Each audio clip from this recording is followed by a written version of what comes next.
భారతదేశం ఇప్పుడు చాలా క్లిష్ట పరిస్థితుల్లో ఉంది.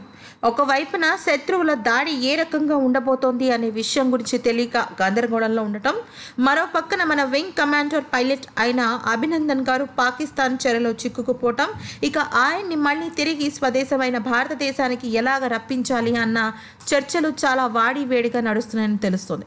ఇక ఇదే క్రమంలో ఢిల్లీలో బుధవారం అంటే 27 ఫిబ్రవరి 2019 మోదీజీ విజ్ఞాన్ భవన్లో, ఢిల్లీలోని విజ్ఞాన్ భవన్లో నేషనల్ యూత్ ఫెస్టివల్ ఒక సమావేశానికి హాజరైనట్టు తెలుస్తుంది. అందులో ఎంతోమంది విజ్ఞానులు, అలాగే స్టూడెంట్స్, యువత ఎంతోమంది హాజరయ్యారు. ఆ హాజరైన క్రమంలో చాలామంది మోదీజీకి ప్రశ్నలు అడుగుతుండగా మోదీజీ దానికి సమాధానం చెప్తున్నారు. అయితే ఇదే క్రమంలో ఆయనకి ఒక లేఖ వచ్చింది. అది కూడా తన వ్యక్తిగత భద్రతా సిబ్బంది ఆ లేఖని ఇవ్వటం జరిగింది. ఆ లేఖ చదివిన వెంటనే మోదీజీ తను కూర్చున్న స్థానం నుంచి లేచి పక్కకి వెళ్ళి ఇతరితర అధికారులతో మాట్లాడి దాదాపుగా 2 నుంచి 3 నిమిషాల పాటు చర్చ చేసి ఆ ఒక్క కాగితాన్ని తన భద్రతా సిబ్బందికి ఇచ్చి నేను వెళ్ళి వస్తాను అంటూ బాయ్ బాయ్ చెప్పేసి తిరిగి మళ్ళీ ఆయన బయటికి నడవటం జరిగింది.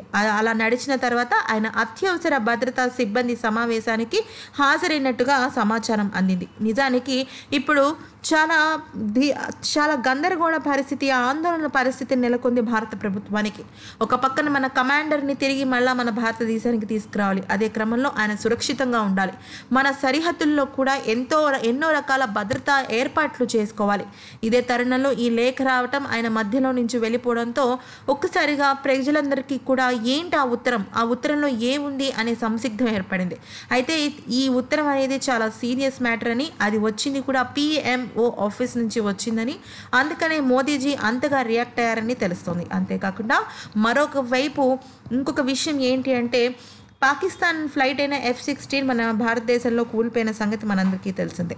అయితే ఆ విషయం ప్రసారం చేస్తున్న పాకిస్తాన్ మీడియాకి ఉగ్రవాదులు ఈ రకంగా సమాచారం అందించారట. ఏమని అంటే, దయచేసి అలాంటివి చూపించకండి అని, వాళ్ళ ప్రజల్లో ఏదైనా కాన్ఫిడెన్స్ అనేది తగ్గిపోతుందని వాళ్ళ ఉద్దేశం అనేమో అని ఇప్పటి వరకు అందిన సమాచారం.